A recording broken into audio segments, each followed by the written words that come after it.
a lot of different preferences and a lot of different values and priorities that each of our customers have.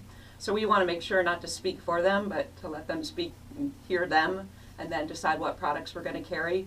And what I was going to mention is each department kind of has a different take on their buying policies. The meat and seafood, they're trying to get sustainably raised seafood. They're also trying to get meat that doesn't have any hormones or use any hormones. We're looking for more grass-fed beef, which is really, there's only so much supply in our community right now to get that. So it's kind of a give and take. We provide different choices for our member owners and shoppers, and sometimes we might not be able to sell the product that we really want to sell, or we might not be able to supply it. So over time, I feel like it's going to be a much better place to shop, because everyone's going to be showing us what we need to have in the store, and then the local suppliers are going to be able to respond to the demand a little bit more and know that they'll have a consistent market for their products, so then they can feel good about, okay, maybe we're going to add this many animals to our flock or herd next year, or we're gonna hire this many more people so we can meet this need, because we know the co-op's going to be there. Where last year when we were talking to farmers, we were just talking to farmers. We couldn't really show them what we were going to do. So it's going to take some time. And then with that, you have to kind of balance price. Exactly, you hit it right on the nail. I mean, because I think it's important to support local, but sometimes it's not necessarily affordable for all segments of the population. Exactly. And community is all segments.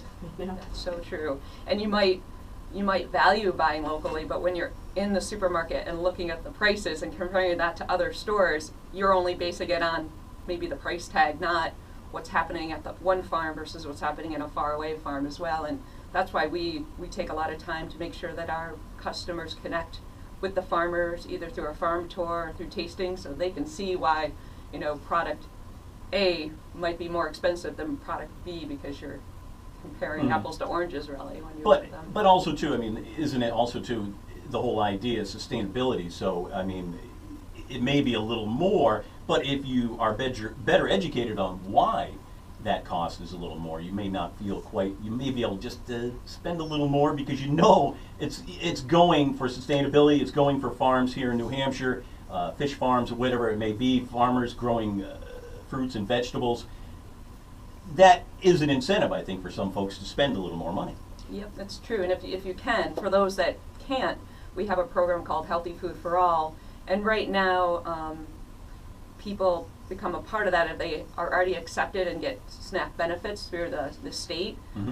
We're hoping to expand that to allow more people who have financial challenges, so they can get a discount every day at the co-op on their purchases, while encouraging them to choose more healthy and local options for themselves. So right now we have about 110 individuals that are part of that program, and we're hoping to double that by the end of next year. Excellent. Now, if someone is interested in being in that program, how would they just contact you guys right at the Monadnock Food Co-op? That's right. They can come right up to the customer service desk. We have a number of brochures. They can, take it home and read it and mail it in, so it's anonymous, or they can talk to any of our staff, and we'd be happy to talk with them about it. We also just started a membership for all program that helps reduce the cost of membership for those that want to. You don't have to already be in some other program to become a member owner. When we were opening, as our member owners were joining, some of them gave us more money, so it became kind of a scholarship fund. So somebody who might not feel comfortable or shouldn't say feel comfortable, but just can't right now invest $200 in the co-op, they invest $75 and the program picks up the balance. Okay. Do you also have if they can't invest $200 right up front, a payment program? We do. We have a $25 installment, and we also work with people if they need a couple extra months, just because we feel like it's important if somebody wants to join that their finances aren't getting in the way. It's really important for co-ops that people invest something so that they feel like they really are a part of the co-op and pay attention to what's happening. So co-ops over the years have realized that that's a really important component of a co-op. It's really attractive as a first idea to be like, oh, let's give this group of people free membership. but they've just found over the years that it's a better idea to have them invest even a smaller amount. So they are truly invested. I want to go back just for a minute to price and say that one other thing, Greg, you were emphasizing sustainability and local. But the other thing about price too, or at least my philosophy, is that I would rather be paying a higher price knowing that the quality of food that I'm eating is going to pay off in health benefits.